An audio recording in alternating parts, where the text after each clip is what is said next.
When floods ripped through parts of Europe in September, the scale of the destruction took people by surprise. These intense rains were predicted by sophisticated forecasting systems enhanced with artificial intelligence.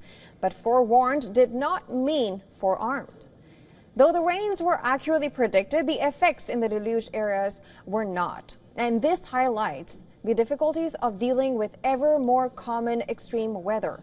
AI has supercharged weather forecasting using a range of statistical tools to analyze years of historical data and predict patterns, and that too at a lower cost than traditional numerical weather predictions.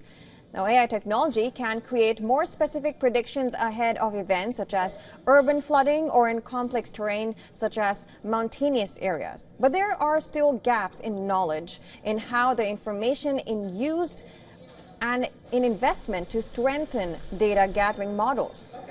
One issue is that the effectiveness of an AI model is only as good as the information it is fed. If there is little input data, or extreme events happen more frequently at different times of the year or in different regions, weather disasters become more challenging to predict. Now, since January, the European Center for Medium-Range Weather Forecasts has been using the artificial intelligence forecasting system.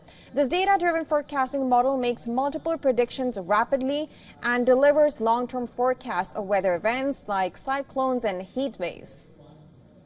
The center's readings ahead of the September floods were accurate, but even with accurate forecasts, communication is key, especially in an era when climate change means extreme weather is becoming more frequent.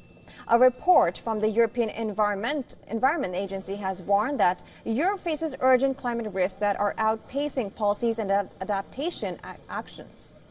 The extreme heat, drought, wildfires, and flooding will worsen in Europe even under optimistic global warming scenarios and will affect living conditions throughout the continent.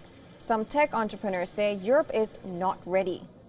Data processing is also a challenge because these complex AI models need to run updates every hour as forecasts change, and that requires both a lot of computing power and a lot of time, especially at more minute scales. High computing power also means huge amounts of energy and water are needed as well, which makes AI models part of the problem because they are adding to the planet heating emissions, driving the climate emergency.